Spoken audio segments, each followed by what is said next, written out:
Jovem Pan Saúde.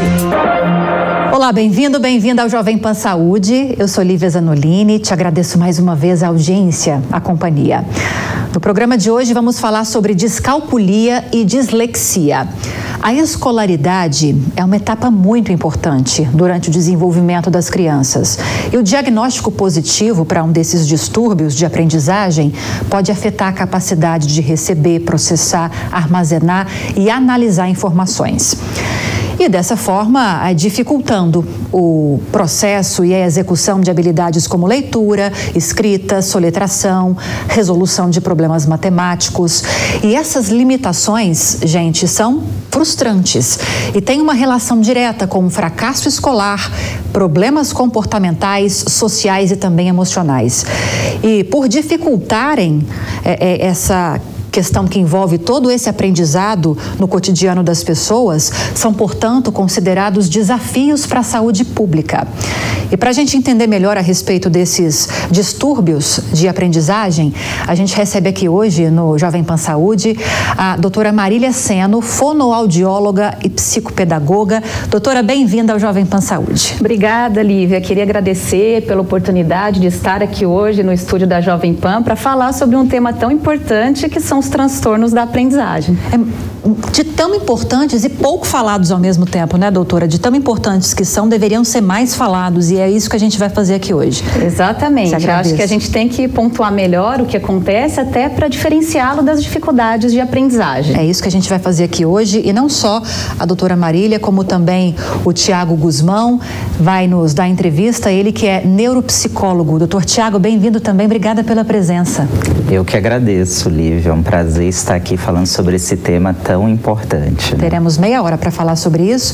E para fechar essa bancada, eu recebo a diretora-presidente do Instituto ABCD, a Juliana Amorina. Doutora, bem-vinda também. Obrigada, Lívia. É uma alegria estar aqui hoje para falar sobre esse tema que é tão importante e tem atingido a vida de tantos alunos e crianças, adolescentes e adultos brasileiros. É por isso que a gente vai focar bastante nesses próximos minutos, nesses assuntos. Daqui a pouquinho eu trago dados para você da incidência desses transtornos aqui no Brasil, no mundo. Quero começar com você, doutora Juliana. Primeiramente, a gente precisa entender o que é a descalculia, o que é a dislexia e qual que é a diferença entre esses distúrbios. Tanto a dislexia quanto a descalculia são considerados transtornos específicos da aprendizagem. E a palavra específica é muito importante para a gente entender esse contexto, né, do que são esses transtornos.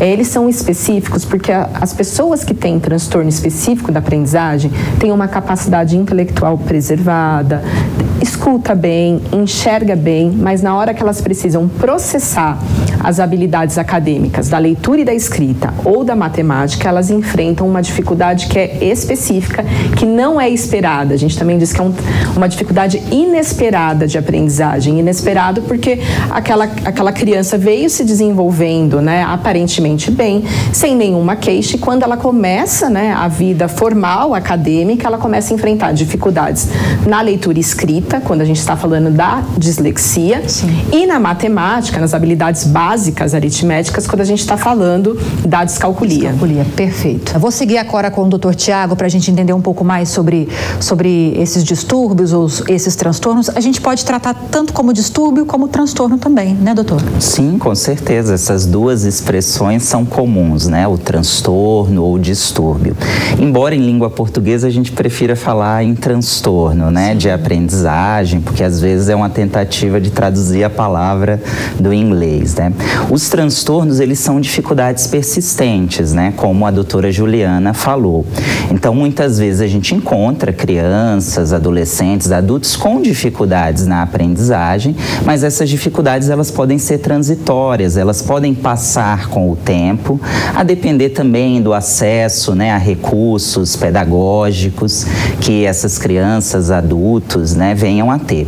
Entretanto, aqueles que apresentam um transtorno, mesmo quando a gente apresenta uma intervenção, uma instrução baseada em evidências, a gente percebe que a dificuldade ainda é um pouco mais persistente e requer mais o trabalho, a ajuda de professores e outros profissionais da área, né? Sim, doutora Marília, tem uma idade específica, uma faixa etária em que esses transtornos, vamos manter essa palavra, doutor, que eles aparecem com mais frequência?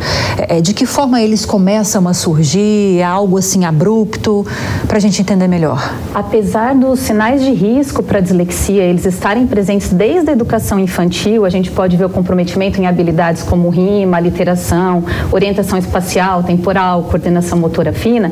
A gente sabe que vai se evidenciar essa dificuldade no momento do processo de alfabetização. Então, por volta do primeiro, do segundo ano ali do ensino fundamental, a criança enfrenta uma dificuldade maior no momento de aprender a ler. E o que acontece? Muitas vezes isso é confundido com a dificuldade. E os pais demoram para procurar ajuda. E por isso que eu acho que a nossa principal dificuldade hoje é mostrar a importância da identificação precoce desses sinais. Então eu sempre digo que todo atraso merece uma investigação. A gente não pode cair naquela fala, cada um tem o seu tempo, né? Porque se fosse o meu filho, eu buscaria ajuda no primeiro momento que eu percebi um atraso ali na leitura e na escrita. E muitas vezes a gente vai deixando isso passar e vira uma bola de neve. Chegam crianças ali num terceiro, num quarto ano que ainda não fazem uma leitura fluente, e a gente tem ali o período da pandemia que tem servido como justificativa para muitas escolas demorarem para encaminhar, achando que todo aquele atraso é justificado por uma questão de aula online, de ensino à distância, e na maioria das vezes não é isso que a gente vê na prática. Nós já estamos aí de volta com aulas presenciais há 2 anos quase, e já é um tempo suficiente para a criança ter aprendido, ter adquirido essas habilidades anteriores ao processo de alfabetização e já estar lendo no final de um segundo ano pelo menos frases, começando uma compreensão de texto, apesar de, claro, cada criança ter o seu tempo, mas dentro de um limite. Foi muito bom essa estimativa de tempo que você deu de exemplos para a gente, doutora. Se a criança chegar no 3º ou 4º ano e não consegue ler, não consegue fazer uma resolução matemática, já é um sinal de alerta muito significativo. Isso, a gente nem pode esperar chegar até lá. Isso já é um extremo, né? No segundo ano. Segundo ano, finalzinho. Agora, nós estamos no final do ano letivo. Criança chegou no final do segundo ano, não consegue ler frases, já é um indício de que eu preciso buscar uma ajuda. Não quer dizer que seja uma dislexia ou um transtorno da aprendizagem, mas é importante a gente identificar o que está causando aquilo. É uma questão ambiental, é uma questão emocional, educacional, para intervirmos da forma assertiva e corrigirmos o que está acontecendo, tomando uma conduta adequada. É importante que não significa exatamente como a doutora falou, se a criança vai concluir o segundo ano, não lê, não consegue fazer pequenas resoluções matemáticas, não significa necessariamente que a criança enfrenta algum desses transtornos que a gente está citando. Pode ser questões ambientais, como ela falou, né, doutor? Exatamente. Às vezes a escola não está bem preparada para atender a criança, questões emocionais, imagino que também devem interferir, né? Sim, por isso que é muito importante na área a gente fazer essa distinção entre dificuldade e transtorno, né? O transtorno enquanto uma dificuldade mais persistente, que possui uma série de outras características, muitas vinculadas ao desenvolvimento, né, neurológico dessa criança, desse adolescente, e a questão da dificuldade, que aí a gente tem múltiplas causas, né? Às vezes uma mudança do professor que atendia aquela criança, uma própria mudança de escola, questões no ambiente familiar, né, que podem estar impactando o emocional dessa criança, causando nela ansiedade, alterações do humor, aumento da irritabilidade. Então, descartada essas causas, né, que podem explicar aquela dificuldade acontecendo com aquela criança, a gente parte então para a hipótese dos transtornos, né, que aí requer uma avaliação mais especializada. Como é essa avaliação para se chegar a esse diagnóstico, doutora Juliana? É importante, né, que durante o processo de avaliação a gente precisa primeiro descartar todas essas outras condições que podem afetar a aprendizagem, e nós precisamos montar uma equipe para assistir, para avaliar essa criança ou esse adulto, né? É importante pensar, né, que a dislexia e a descalculia são transtornos persistentes que vão acompanhar a pessoa ao longo da vida. E é muito comum no consultório a gente avaliar a criança e depois o pai ou a mãe pedir também uma avaliação, porque se identifica naquelas mesmas características. Então, a avaliação, normalmente, nós investigamos aspectos de linguagem, então, um profissional da área da linguagem, um fonoaudiólogo vai participar desse processo de avaliação. Toda a avaliação cognitiva feita pelo neuropsicólogo, ele vai investigar essas áreas. Nós precisamos também de uma investigação das questões educacionais, o psicopedagogo faz parte, integra a equipe, e nós temos o profissional médico também, não que a gente vai ter um exame específico para identificar, como a gente faz, por exemplo, para identificar diabetes, não é um exame específico, mas ele vai investigar todas as outras condições que podem impactar a aprendizagem.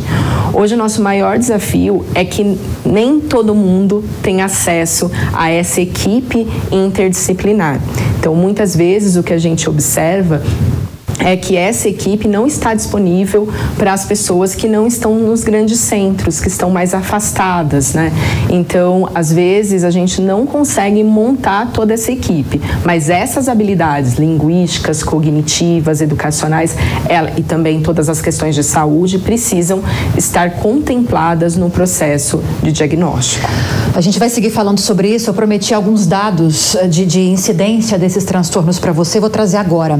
De acordo com o Manual do Diagnóstico e Estatístico de Transtornos Mentais, publicado pela American Psychiatric Association, de 5 a 15% de crianças em idade escolar apresentam distúrbios de aprendizagem que estão relacionados ou à leitura, ou à escrita, ou à matemática. Esse número preocupa, doutora Marília, não? É uma incidência alta, de 5 a 15%? Sim, é uma incidência muito alta e são esses os dados que a gente vê na literatura. E se nós formos calcular isso numa sala de aula com 30 alunos, nós temos pelo menos 2 crianças com dislexia. E aí eu pergunto, será que você, professor, identifica essas crianças na sua sala de aula? Quantos será que já passaram? E por falta de conhecimento, de socialização do que é a dislexia, não passaram por vocês e seguiram sem ter um diagnóstico, né? Ali acarretando uma bola de neve mesmo, cada vez um comprometimento maior nas outras séries seguintes, sem que isso fosse diagnosticado, né? Então esse número ele é alarmante e por isso, mais uma vez, a identificação precoce é fundamental. E nós temos a Lei 14.254 de novembro de 2021 que garante adaptações curriculares para esses alunos no ambiente escolar. E a gente vê que isso não é colocado em prática. Eu acho que é uma dificuldade muito grande que meus colegas compartilham comigo, porque as escolas acabam confundindo as questões das políticas públicas da educação especial de 2008, onde definiu-se o público-alvo como crianças com transtorno global do desenvolvimento, que é o autismo, né? Crianças com altas habilidades e deficientes. Eles acabam excluindo as crianças que têm TDAH ou transtornos específicos da aprendizagem de forma errada. Doutora, te ouvindo, e já até trazendo isso para o contexto da nossa conversa com todos, deve ser muito difícil aqui no Brasil se implementar uma política pública voltada para pessoas que enfrentam esses transtornos, tanto em relação à identificação, porque a gente tem hoje no ensino público, por exemplo, salas superlotadas, professores não preparados, como a doutora Marília citou, não preparados por formação e não preparados por dificuldades logísticas também de identificar esse problema. E aí vai para essa outra dificuldade, que é partindo do pressuposto que se identifica esse problema, como lidar com esse problema. E aí, doutor, num cenário como esse, que é o do Brasil, numa escola que é caracterizada por lotação e professores nem sempre muito preparados, como lidar com isso aqui no país? Essa é uma questão fundamental. Se conseguir responder, vai servir de referência para todos os políticos brasileiros. Bom, não há, claro, uma única forma da gente lidar, né, com um problema que muitas vezes está subdimensionado no nosso país, né? Como você apresentou bem, a incidência, ela varia também a depender do nível socioeconômico de cada país, né? A gente pode ter até uma prevalência mais alta em países em desenvolvimento, em países que às vezes adotam políticas educacionais mais frágeis, né? Mas é importante a gente enfrentar esse desafio começando primeiro pela identificação desses sinais de risco, né? A gente tem alguns programas na Inglaterra, nos Estados Unidos, por exemplo, que envolvem a chamada RTI, né? Resposta à intervenção. Como é que funciona isso? Você ali mesmo dentro da escola utiliza instrumentos de triagem, de rastreio, identificando sinais precoces. precoces, né, daquelas crianças que estariam em risco para apresentar dificuldade de leitura, escrita, matemática. Essas crianças, então, que vai ser ali em torno de 30%, talvez, né, um número maior com os sinais, elas vão, então, possuir um reforço baseado em práticas, né, que tenham acumulado evidências científicas. Por exemplo, no caso da leitura e da escrita, é muito importante as práticas fonológicas, né, de alfabetização fônica, ou que estimulem esses aspectos linguísticos de uma forma mais explícita, mais intencional. Se depois dessa intervenção, desse reforço, essas crianças continuarem apresentando uma dificuldade persistente, por exemplo, para aprender a ler e escrever, aí elas no contraturno vão receber um apoio pedagógico mais direcionado, mais dirigido em grupos menores, né? Seria a camada 2 dessa intervenção, como se fosse um funil mesmo, né? Se essas crianças ainda continuarem apresentando dificuldades, aí elas vão requerer uma ajuda multiprofissional, né, em centros especializados, numa questão mais de reabilitação mesmo dessas habilidades, sejam cognitivas, sejam educacionais, que estejam ali comprometidas. Então, o ideal seria que a gente adotasse esse tipo de modelo de intervenção, porque facilita tanto o diagnóstico e tratamento de quem tem dificuldade ainda dentro da escola, como também direciona aqueles que precisam de um apoio maior, mais especializado, né? Porque a gente não vai ter serviço de saúde que atenda a todos que estão com uma suspeita de dificuldade. Então, quanto antes a gente tiver uma política na própria escola, dentro do próprio sistema de ensino educacional, melhor, né, para triar e direcionar esses casos. Sim, eu tenho tantas perguntas, doutora Juliana, em relação a como contornar essa situação, mas a gente precisa falar um pouquinho sobre causas, se há causas específicas para esses transtornos. Os transtornos da aprendizagem, eles são genéticos, né, e hereditários. Então, na verdade, existe uma alta incidência de uma carga genética. Então, alguém na família também apresenta esse transtorno, né? E eles são do neurodesenvolvimento. Isso significa que a criança que tem a dislexia, ela nasceu com essa dislexia. Isso é uma coisa que é importante da gente dizer, porque nós estamos falando sobre intervenção precoce, sobre a lei, né, que é uma lei que envolve tanto a questão da saúde quanto a questão da educação. E nós sabemos que a intervenção, ela vai ser mais efetiva quando ela é precoce. E para que a gente faça o diagnóstico, nós precisamos que a criança apresente dificuldades persistentes. Então, fica meio difícil, né, da gente entender, porque a gente precisa que ela tenha uma dificuldade persistente, mas que daí a intervenção seja precoce. Então, é importante pensar que no Brasil, nós temos uma dificuldade crônica de alfabetização. Então, essa é a primeira grande barreira na questão do diagnóstico, porque as crianças não conseguem ser alfabetizadas, independente de ter dislexia, de ter descalculia, elas também não conseguem ir bem em matemática. Então, a gente precisa melhorar a qualidade da alfabetização, a gente precisa melhorar isso para facilitar todas essas outras etapas. E essa proposta de RTI que o Thiago citou, ela vai ajudar todas as crianças, inclusive aquelas que têm dislexia. Então, todas que estão em situação de vulnerabilidade social, todas que vieram de famílias que não puderam estimular, as que têm risco genético, né? A gente fala muito hoje, quando pensa em dislexia e descalculia, sobre fatores de risco e fatores de proteção. Então, ter um marcador genético hereditário é um fator de risco. Se eu tenho alguém na minha família que teve dislexia, eu tenho um risco para ter dislexia. Se eu estou numa escola que tem uma boa metodologia de alfabetização, se a minha família tem o hábito de ler para mim, eu tenho um fator de proteção, como se fosse uma balança, equilibrando. Não significa que se ela vai ter dislexia, o marcador de dislexia, ela não vai desenvolver porque ela está numa boa escola. Mas a severidade dos sintomas e o impacto na vida vai ser muito menor, porque eu mexi em toda a questão ambiental. E quando a gente mexe na questão ambiental, a gente olha também para uma questão de educação inclusiva. Todo mundo vai ser beneficiado, não só quem tem dislexia. Aí sim nós estamos falando sobre políticas públicas. Eu acho que daí a gente consegue realmente fechar esse ciclo. Quando a gente fala desse assunto, falar de políticas públicas é fundamental, mas aí te ouvindo, doutora, a gente chega à conclusão, ouvindo todos vocês, da complexidade desse tema, porque envolve educação, envolve governos, envolve políticas públicas, envolve o ambiente familiar, envolve fatores emocionais, envolve várias questões. Mas, doutora Marília, levando-se em consideração no mundo perfeito, que o Brasil estivesse preparado para implementar programas como esse que o doutor citou para a gente, é possível compensar esse transtorno e essa criança, esse adolescente ou esse adulto conseguir ter uma vida normal de aprendizado ou não? A dislexia, como ela é um transtorno neurobiológico, ela não tem cura. O que isso significa? Que algumas características, apesar do tratamento, apesar da intervenção, elas vão acompanhar a criança, né, o sujeito, por toda a sua vida, em todas as etapas de ensino.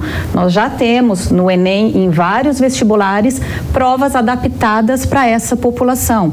Então, esse adolescente, ele tem um tempo maior para fazer a prova, ele pode fazê-la numa sala separadamente, ele tem direito a um ledor, se ele tiver dificuldade para compreender os enunciados, é uma pessoa que vai ler para ele, ela só vai ler, né, decodificar o texto, não vai auxiliá-lo. E ele pode ter um escriba. Se ele tiver tantas trocas na escrita que vai comprometer o momento de ser avaliado e dada nota para a redação dele, ele pode ditar para um escriba e essa pessoa vai escrever. Isso é adaptação curricular. É eu permitir, eu possibilitar que ele tenha as mesmas chances do colega ao lado. Eu gosto muito de dar um exemplo que é, por exemplo, a deficiência física, porque a dislexia ela não é visível. Então a gente não consegue entender essas barreiras que estão ali na vidinha daquela criança e daquela família. Vamos supor que eu tenho uma criança cadeirante que precisa chegar à sala de aula dela, que é no 2º andar de um prédio, né? A única forma de eu possibilitar isso a ela é o acesso por um elevador. Isso não quer dizer que eu estou facilitando a vida dela. Eu estou possibilitando que ela chegue na sala de aula da mesma forma que qualquer coleguinha vai fazer, né? Sim. Então, não é mais fácil para ela porque ela vai usar o elevador. É possível, né? Então, uma criança que tem uma dislexia e que vai trocar letras na escrita por toda a sua vida, ela não pode ter a nota descontada por trocas de letra. Isso acontece, doutora? O tempo inteiro. As escolas acham que se não descontar a nota, elas estão facilitando, que não é correto com as outras crianças, elas não compreendem que isso é a inclusão, né? Então eu não posso. A inclusão, gente, é possibilitar que todo e qualquer aluno tire a nota 10. Se ele não puder tirar 10, ele não está incluído. E se um disléxico vai sempre trocar letras ou vai sempre ter uma dificuldade para compreender um problema, ele não vai conseguir tirar 10. Então eu preciso eliminar essas barreiras de alguma forma para possibilitar isso. E só pegando um gancho, né, eu queria mostrar para o pessoal que esse é um e-book disponível gratuitamente. A gente vai deixar o link, né? Deixa eu mostrar enquanto você fala, É o doutora. Mateus no Mundo da Dislexia. É um material que eu escrevi na época da pandemia, quando eu finalizei meu doutorado, como uma forma de tentar compartilhar com as pessoas conhecimentos básicos para identificar os sinais da dislexia. Perfeito. E o acesso é gratuito? É bom reforçar isso, né? Os caminhos para se conseguir ter acesso? É um link. Tem um link, tem na minha bio do Instagram, a gente pode disponibilizar. Por favor, pode disponibilizar o seu Instagram. Meu Instagram é @mariliaseno. E lá é fácil conseguir ter acesso Primeiro a esse e único link, isso. Maravilha. Mateus no Mundo da Dislexia. Perfeito, eu acho que vai esclarecer muita gente, né? Agora, doutor, para além dessa questão de se disponibilizar meios para que essas pessoas que sofrem com esses transtornos consigam ter o mesmo acesso à educação que as outras pessoas que não enfrentam esses problemas têm. Quando a gente fala de tratamento, a doutora Juliana entrou num ponto fundamental mais cedo, falando sobre essa questão do tratamento multidisciplinar. No SUS dá para se falar sobre isso?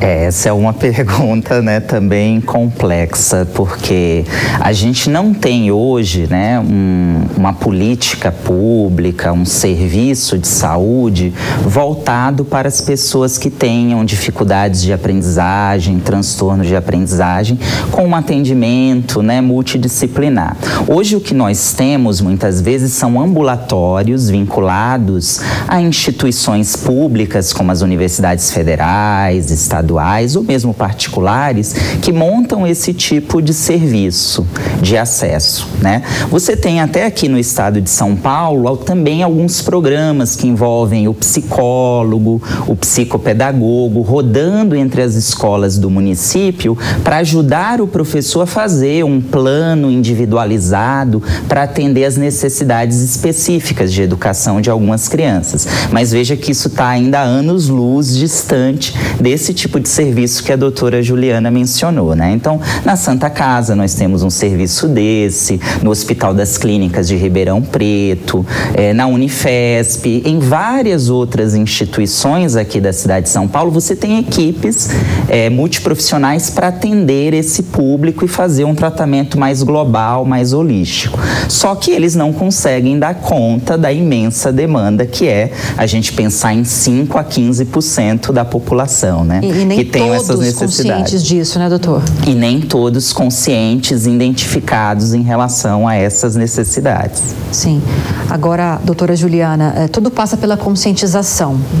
Ouvindo vocês nesses últimos minutos, eu chego a essa conclusão. Mais do que se estabelecer lá na ponta políticas públicas e de se exigir dessas instituições, dessas escolas, a inclusão, é preciso que haja uma conscientização da sociedade. Como alcançar isso? Olha que... É complexo a pergunta, né?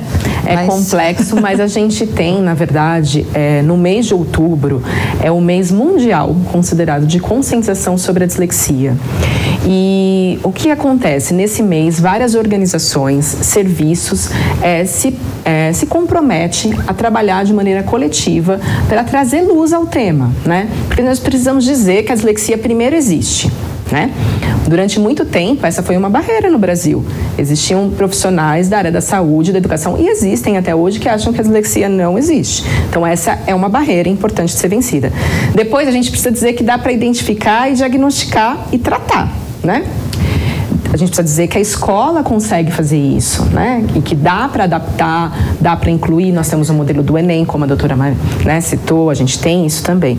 E é importante também a gente dizer que as pessoas com dislexia e descalculia, quando bem acompanhada, na idade correta, elas podem se desenvolver muito bem. Aliás, existem fora do Brasil vários processos seletivos específicos que buscam pessoas com dislexia. No mercado de trabalho. Isso.